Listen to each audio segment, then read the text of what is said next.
¿Qué tal? ¿Cómo están? Soy Lindsay Larreinaga y es un gusto estar con ustedes en una emisión más de su programa Modernización en Marcha. Quiero invitarle para que se quede con nosotros en los próximos 30 minutos. Vamos a estar hablando acerca de las guías laborales, específicamente de las guías de libertades sindicales y negociaciones colectivas. Estas guías han sido creadas e impulsadas por la Subsecretaría de Gobernabilidad y Modernización del Estado. Quiero decirle que el tema de esta noche está en el marco del Día Nacional del Sindicalista que se celebra el 31 de octubre. Saludo a Daniel, ¿cómo estás? Es un gusto estar contigo con nuestros amigos televidentes. Un gusto también estar compartiendo contigo y con nuestros amigos televidentes por esta señal. Quiero contextualizar un poco. En el programa de la semana pasada analizamos con nuestros invitados la guía sobre derechos y deberes laborales de los servidores y de las servidores y los servidores públicos, y también estuvimos analizando la guía sobre el debido proceso en caso de terminaciones laborales en el sector público. Para hacer el análisis de las guías que ya mencionó mi compañera Lindsay, tenemos ahora como invitada a Ena Núñez, quien es especialista en Derecho Laboral. Buenas noches y bienvenida. Buenas noches, Ena. Muchas gracias. Bienvenida, licenciada. Gracias. Es un gusto tenerla con nosotros. Muy bien, y para poder contextualizar acerca del tema de esta noche, que es libertades sindicales y negociaciones colectivas, quiero comentarles que vamos a comenzar conociendo más acerca de libertades sindicales. Tenemos una nota donde vamos a conocer la definición, vamos a conocer también un poco de historia de lo que ha venido aconteciendo alrededor de ese tema. Veamos, regresamos en breve. Según expertos en el área laboral, la libertad sindical es un derecho humano de primera categoría y les corresponde a trabajadores del sector gubernamental y del sector privado. La Constitución de la República vigente reconoce este derecho laboral, exceptuando situaciones especiales como cuerpos de seguridad, ya sea la Fuerza Armada, la Policía Nacional Civil o funcionarios de primer nivel. Estos apartados están regulados por convenios y tratados internacionales vigentes y ratificados por El Salvador. La libertad sindical se basa en la organización, que es otro derecho humano, ya que no se puede vivir ni trabajar de forma aislada, sino más bien de forma colectiva o asociada. Tomando en cuenta esto, surge la necesidad de defender puntos de vista y derechos laborales ante las distintas figuras de patronos o jerarquías. En El Salvador, antes de 2009, no era permitido la figura sindical en el órgano ejecutivo. Debido a esto, los trabajadores gubernamentales se vieron en la necesidad de formar asociaciones. Sin embargo, el fin de estas era el mismo de un sindicato, pero sin derecho a negociar las contrataciones colectivas. Desde la administración del presidente Mauricio Funes se reconoció a más de 80 sindicatos en el país, quienes ante cualquier inquietud o demanda pueden dialogar de forma abierta mediante los canales establecidos por el Ejecutivo. Muy bien, algo que veíamos en la nota anterior y me llama la atención. El derecho sindical es un derecho humano porque estamos asociados y porque trabajamos de esa forma. Y dos, Ena, quiero preguntarle, ¿por qué no se reconocía anteriormente este derecho? Bueno, este derecho realmente ha pasado por diversas etapas, ¿verdad?, en la historia de la humanidad, no solamente para El Salvador. Entonces, ha pasado pues por una etapa en la que se prohibía realmente organizarse, otra etapa en la que se toleraba, pero no se reconocía como un derecho, y últimamente pues que ya se ha concientizado el mundo, hay un consenso universal en el sentido de que es un derecho que le corresponde a todas las trabajadoras y los trabajadores del mundo. Entonces, bueno, El Salvador pasó también por esa etapa en la que se resistió a reconocer ese derecho, pero a partir del 2006 ratificó los convenios en esa materia de la OIT, y a partir de ello pues se promovió una reforma de la misma Constitución, porque era la misma Constitución la que no reconocía de manera expresa, digamos, ese derecho a todas las trabajadoras y los trabajadores. Solamente se había reconocido en el sector privado. Ahora, mi pregunta es, ¿qué ha significado ese reconocimiento a partir del 2009?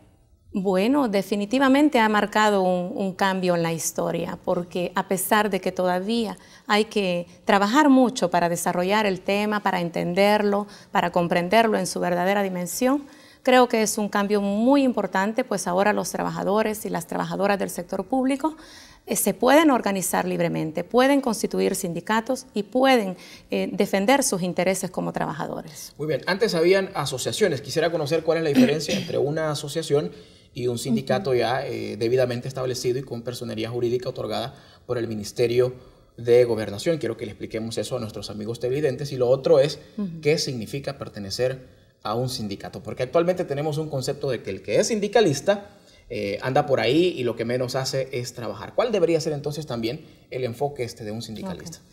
Bueno, habían asociaciones a partir del hecho de que no se permitía la libertad sindical, ¿verdad? Y la asociación, pues la libertad sindical es una manifestación del derecho de asociación, entonces hay un derecho de organizarnos en los diferentes ámbitos de la vida. Y perfectamente podían hacerse asociaciones en el sector público para defender también los intereses laborales, pero no eran acreedores del derecho de la negociación colectiva, por ejemplo, que sí es un derecho que es acreedor los sindicatos, que es muy importante porque a través de la negociación colectiva pues pueden fijar otro tipo de condiciones de trabajo. Y respecto de la segunda pregunta, bueno, definitivamente ser sindicalista no debería de ser sinónimo de ser un mal trabajador o de no trabajar. Ser sindicalista es un cargo muy honorable, debería de ser un cargo muy honorable porque es representar a las trabajadoras y los trabajadores en la defensa de sus intereses. Ahora, definitivamente, como dice Daniel, es como una mala imagen, una mala percepción que se tiene con el sindicalismo, el sindicalista en este caso. ¿Será falta de información o falta de enfoque o no hay una buena, ¿cómo le podría decir?, actitud ante ciertas situaciones que se pueden o que se han presentado en el país para que exista esta mala imagen? Hay diferentes factores. Creo que históricamente el sindicalismo pues, no se ha desarrollado todavía y todavía tenemos muchos esquemas formados en ese tema. Nos falta mucha formación, hay una cultura antisindical en este país como en otros y eso pues ha facilitado también que no se comprenda y que no se respete. Entonces el trabajo que posiblemente algún sindicato ha hecho mal, esto pues ha sido también sobredimensionado y ha generado en la gente un rechazo para ello, pero no significa que ser sindicalista es malo o que el sindicalismo es malo. Realmente es bueno realizado en el marco del ordenamiento jurídico y para el objeto que debe ser, que es para defender a los trabajadores, porque todos los trabajadores y las trabajadoras necesitan defender sus derechos. Ahora, muy bien, para contextualizar esto, el derecho y la defensa de los derechos de los trabajadores también supone en algún momento ganarse un poco, por decirlo así, una consideración para muchos negativa de parte del patrono. Esto nos lleva a que la misma ley otorgue un fuero sindical. Sí. ¿Verdad? Es decir, yo soy sindicalista, yo voy a pelear por los derechos de mis trabajadores o de mis compañeros trabajadores. Ahora, ¿quién me defiende a mí? Es decir, para el jefe o para el patrono sería muy fácil, esta es la pieza que está en desacuerdo, yo la muevo. No, existe un foro sindical. ¿Esto cómo se lee? Sí, bueno, los derechos laborales surgen para poner un límite al derecho del empleador, ¿verdad? En el ejercicio de su poder de mando, de dirección. Y entonces, evidentemente, el ejercicio de un derecho sindical trae aparejados ciertas situaciones complicadas para una trabajadora o para un trabajador que se dedica precisamente a denunciar los problemas que se están dando en un centro de trabajo. Por eso, la misma ley y el mismo derecho como una manifestación de ese derecho de libertad sindical, el sindicalista o el dirigente sindical sobre todo es acreedor de esta protección especial que la misma Constitución establece y los tratados internacionales también. Pero esto es para permitirle precisamente poder hacer uso de esos derechos, porque si no estuviera protegido, si no tuviera ese tipo de protección, pues fuera mucho más fácil para un empleador simplemente apartarlo porque no le conviene que esté señalando los problemas que se están dando, ¿verdad? Yo tengo una pregunta y es relacionada al perfil de un buen sindicalista. Sí, muy bien. Dentro de esto tenemos que tocar el tema que a veces dicen que responden a partidos políticos, a intereses políticos. A veces dicen, no, definitivamente eso que están abogando esos sindicalistas, eso tiene que ver con el momento y responde a un partido político. Entonces mi pregunta sería que si un sindicalista debe ser independiente. Totalmente, totalmente. Definitivamente no podemos desligar tampoco la vida política de la vida sindical, porque al final de cuentas en el escenario político se toman muchas decisiones que afectan la vida de los trabajadores y por lo tanto los trabajadores tienen derecho de manifestarse en ese sentido, si les conviene o no les conviene una determinada decisión. Sin embargo, la libertad sindical exige que también el sindicato sea independiente y que no esté atado a un partido político, por ejemplo. Debería de ser al contrario, un sindicato podría perfectamente, estratégicamente, jugar con este tema de manera de poner dentro de los objetivos o dentro de la agenda de un partido político los intereses de la clase trabajadora y no al contrario, que el partido político deposite en el sindicato la agenda política, porque eso es lo que definitivamente puede traer problemas. Además están representando un gremio. Definitivamente. Donde ahí hay personas que pueden ser de diferentes. Así es, y no siempre los intereses de los trabajadores son los mismos del partido político. Pueden coincidir en un determinado momento, lo cual es muy conveniente para un sindicato, pero de eso a formar parte o a depender de un partido político no debería de ser. Muy bien, estas guías laborales han hecho o se han realizado con un consenso, también han tenido el apoyo por parte de instituciones internacionales. Quiero que nos centremos entonces en qué contiene esta guía laboral que da pie a la libertad sindical. Bueno, estas guías, entiendo, la subsecretaría las ha trabajado a partir de un diagnóstico que realizó en las diferentes instituciones del órgano ejecutivo. Se apoyó mucho en las organizaciones sindicales y también en las autoridades de la administración pública, y al haber pues detectado los problemas más complejos que se daban en la administración, sobre todo el tema de libertad sindical, que es tan poco conocido y tan poco desarrollado, pues decidió con el apoyo de la OIT y de otras organizaciones internacionales financiar la elaboración de esta guía. Las guías lo que presentan es el marco teórico y el marco legal de cómo se desarrolla este tema en nuestra legislación, partiendo de que tenemos tratados internacionales ratificados por El Salvador y que son leyes de la República, y que, bueno, debe de existir una armonía entre ese ordenamiento interno conformado por la Constitución de la República y, en este caso del sector público, pues la Ley de Servicio Civil y el Código de Trabajo también, que en el caso de las autónomas se aplica con mayor cobertura. Claro. Pues buscar en mostrarle a los trabajadores y a las trabajadoras la forma en la que estos derechos se regulan de acuerdo a nuestra legislación. Entonces, definitivamente, cada una de las temáticas está muy bien detallada en cada una de las guías. ¿Cuáles son los beneficios que puede traer, en este caso, a los empleados del sector público y también a los empleadores? Bueno, yo creo que muchos de los temas algo de lo que hemos conversado acá, es esa mala imagen que a veces hay de este tema. Es la falta muchas veces del conocimiento y del entendimiento de ello, de saber que es un derecho que hay que promover. Es más, hay una obligación del Estado promoverlo, y en ese sentido, pues esta tarea de dar a conocer el derecho y de cómo se regula, de cuáles son sus límites y también su cobertura, es muy importante tanto para informar a los trabajadores y las trabajadoras y que comiencen a ver también esto como un derecho humano, como algo natural que todos deberíamos de tener. La administración pública también es importante que conozca de esto, porque ha habido posiblemente algún rechazo derivado de esa falta de conocimiento de estos temas, y por lo tanto pues eso ayudaría a fomentar una cultura de cumplimiento también. Muy bien, ahora con esta herramienta ya tenemos, digamos, una hoja de ruta. Exacto. Tanto por parte del empleador como por parte del sindicalista. ¿Qué no debe cometer un sindicalista? ¿De qué forma no debe actuar? Bueno, yo digo que es mejor decir lo positivo.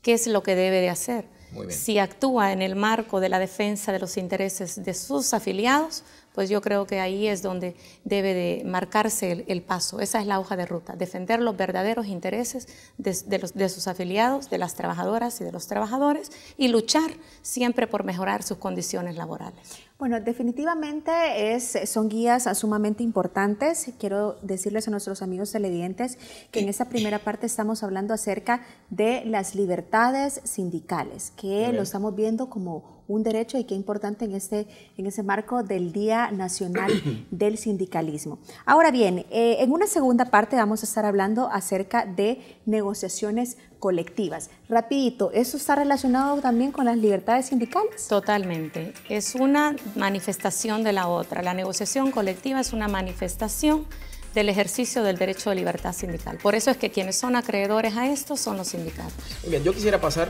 nuevamente, o más bien antes de pasar al tema siguiente que vamos a analizar, yo quisiera saber de una forma puntual, si los derechos sindicales son violentados o son violados, incluso por el Ejecutivo, incluso por ¿verdad? ¿Quién podría o a dónde podría recurrir este sindicalista para que sus derechos sean respetados? Es decir, en la misma institución se le están vulnerando, hay otra entidad a la que pueda ir a pelear por ellos. Esto quizá lo dejamos para la segunda parte. Vamos a una pausa, volvemos enseguida.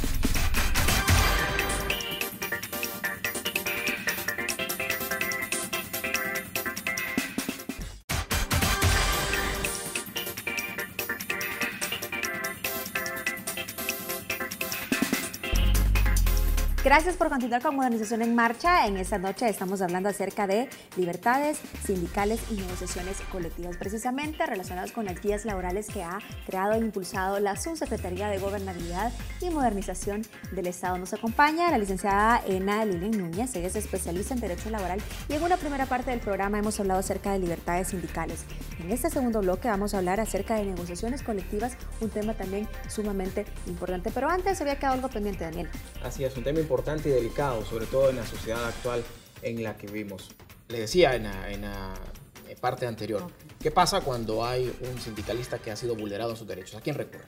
Bueno, dependerá del tipo de afectación, ¿verdad? Pero por ejemplo, para poner un caso, si es un servidor público que goza de fuero sindical, en este caso de un dirigente sindical, y que pueda ser, digamos, despedido sin seguirle un procedimiento de acuerdo a la ley, podría tener el amparo como un recurso efectivo ante la Sala de lo Constitucional, primero por la violación al derecho de audiencia y si es un despido que tenga a la base una discriminación antisindical, que suele darse muchas veces, que no hay una razón que justifica realmente el despido, ni por una falta grave que la persona ha cometido, sino que por el hecho de ser sindicalista.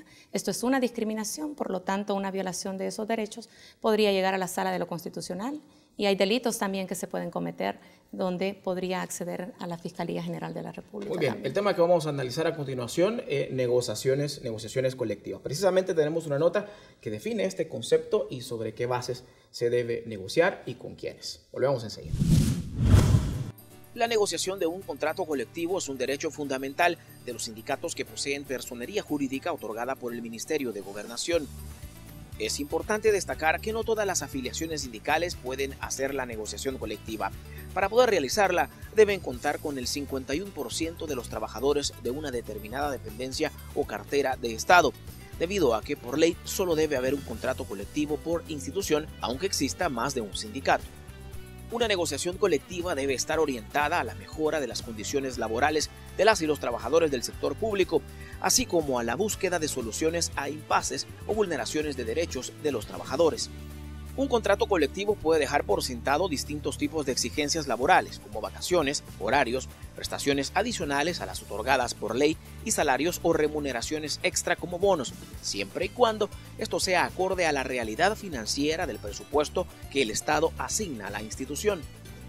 En principio, una negociación colectiva no debe realizarse bajo presión, es decir, por medio de huelgas o amenazas, debido a que esto afecta de forma directa a la institucionalidad del Estado y por ende a los usuarios y a la población en general.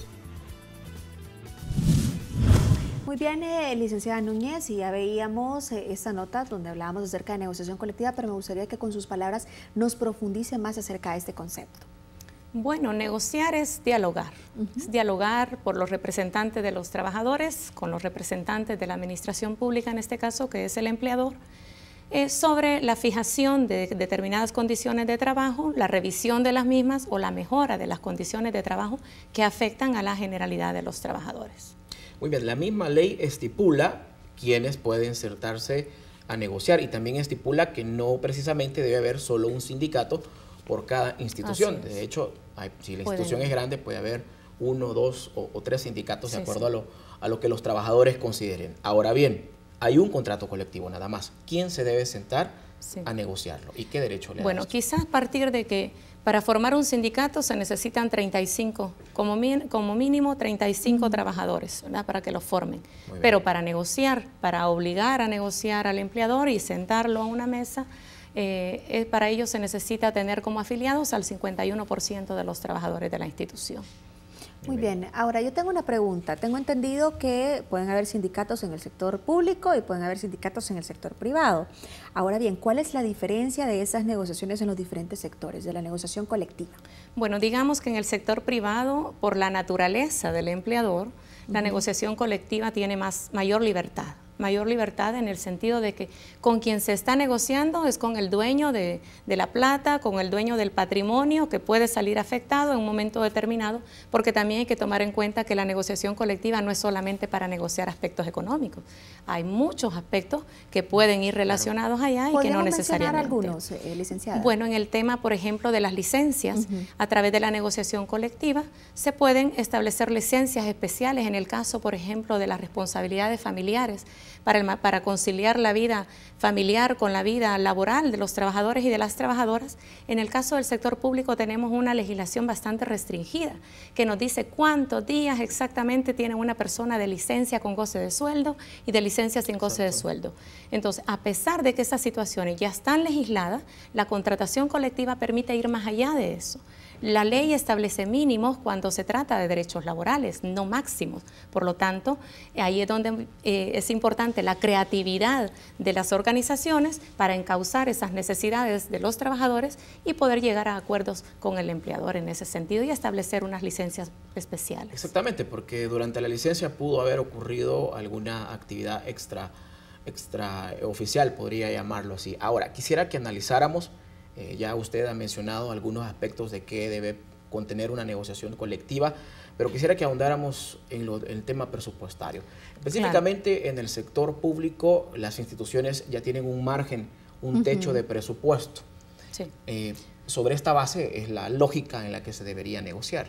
Definitivamente, como veíamos antes, el empleador, cuando es el Estado el empleador, tiene unas características propias y muy particulares que evidentemente pueden crear determinadas situaciones que se puedan considerar en un momento determinado como un obstáculo a la negociación colectiva, porque el presupuesto tiene límites, ¿verdad? Y pues todos sabemos de las carencias que pueden existir en un momento determinado, además de que son los fondos de los ciudadanos.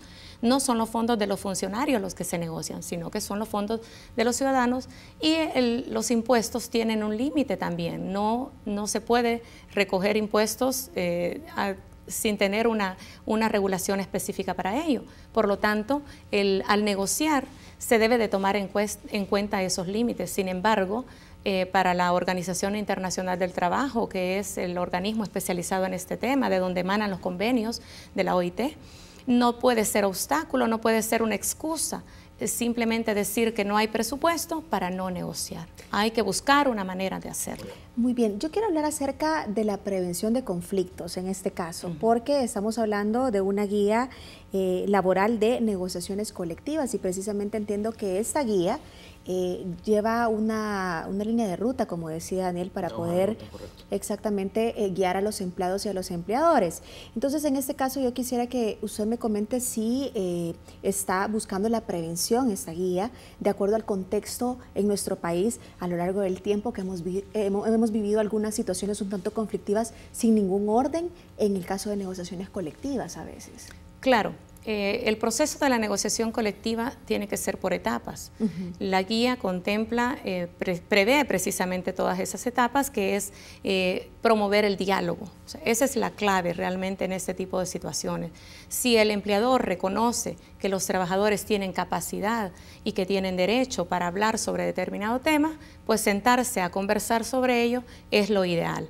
Se pasa por una etapa en la que se le denomina de trato directo, y puede llegarse a un arreglo o no. Finalizada esa etapa, entonces interviene en este caso un conciliador y el conciliador trata de avenir a las partes para que lleguen a un acuerdo. Si finalizado ese plazo también no se puede llegar a un acuerdo, entonces pasa a la etapa del arbitraje. Y ahí es donde, en el caso del sector público, es un arbitraje obligatorio, donde se nominan 3 personas que decidan al final sobre esa negociación. En nuestro caso no está regulada la huelga como una cuarta etapa del conflicto, como en el sector privado sí lo está. Claro. La huelga es la última etapa. pero nosotros tenemos una prohibición en la Constitución que no ha permitido regular este derecho de manera adecuada, y entonces hay un conflicto, porque por un lado la Constitución permite el derecho de huelga, pero en la ley secundaria no se regula la manera de ejercerlo. ¿Cómo encontramos una salida, perdón, Lizzy, cómo encontramos una salida a esta problemática? Sobre todo porque en la sociedad en la que vivimos actualmente constantemente estamos viendo huelgas, y específicamente por aumento salarial, por llámese escalafón. ¿Cómo se le puede buscar una salida apegada a derecho a esto? Y agregaría yo que es por donde se comienza muchas veces, por una huelga, y no se hace en el orden que usted nos explicaba. Lamentablemente en nuestro país la huelga ha sido el mecanismo para presionar y para obligar a la contraparte pues a negociar. Claro, esto puede venir de diferentes situaciones también, que el empleador no haya reconocido la capacidad de las personas de sentarse a negociar, y por lo tanto ha obligado también a que se dé este tipo de presiones. Lo ideal es, la huelga debería de ser el último paso, la última etapa de un conflicto, cuando ya se han agotado todos los mecanismos de diálogo. O sea, la clave es el diálogo. Y en nuestro caso creo que el reto es entender que la huelga es un derecho también como una manifestación de la misma libertad sindical, que la Constitución la permite en el artículo 48 y que hay que derogar el 221 que establece la prohibición y regularlo de manera adecuada. Muy rápidamente, ya estamos por concluir y vamos a presentar una nota precisamente de divulgación. Respóndame en 30 segundos si así se puede. ¿A quién debe recurrir un sindicato si un contrato colectivo es violado? Bueno, tendría que ser ante una Cámara de lo Laboral en este caso, porque es un incumplimiento de un contrato. Y si no hay una libertad de ejercicio del derecho, pues entonces también se puede ir a un amparo, si hay un obstáculo al ejercicio de la aplicación de este derecho. Muy bien, y precisamente como decía Daniel, ya la Subsecretaría de Gobernabilidad y Modernización del Estado, con el apoyo de algunos expertos, ha estado haciendo la divulgación de estas guías. En este caso estamos hablando de la Guía Laboral de Libertades Sindicales y de Negociaciones Colectivas. Exactamente. En esa divulgación, la licenciada Ena Núñez ha tenido participación activa y precisamente tenemos una nota acerca de esto. Vamos a verla, regresamos enseguida. Ena Núñez es una consultora salvadoreña con una amplia experiencia en asuntos laborales. Ha sido consultora externa de la Organización Internacional del Trabajo, OIT, y además es experta en casación laboral, civil y mercantil. Actualmente es parte del equipo de profesionales que imparten talleres en la jornada de sensibilización de las 6 guías laborales en el sector público, que está impulsando el área de relaciones laborales de la Subsecretaría de Gobernabilidad y Modernización del Estado, con el propósito de empoderar a los servidores públicos sobre sus derechos y deberes laborales.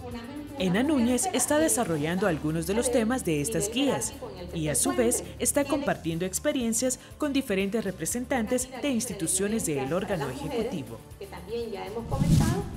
Muy bien, y con la nota anterior dejamos en evidencia el apoyo que tanto nuestra invitada ha dado a estas temáticas, a estas guías que hemos desarrollado a lo largo de este programa y del trabajo de divulgación que la Subsecretaría de Gobernabilidad y Modernización del Estado está realizando como una herramienta que beneficia tanto a los funcionarios como a los trabajadores. Ena, gracias por habernos acompañado esta noche. Gracias a ustedes por invitarme. Fue un gusto tenerla con nosotros, licenciada, y a ustedes, amigos televidentes, les invitamos para que siempre nos sintonice en su programa Modernización en Marcha. Buenas noches. Buenas noches.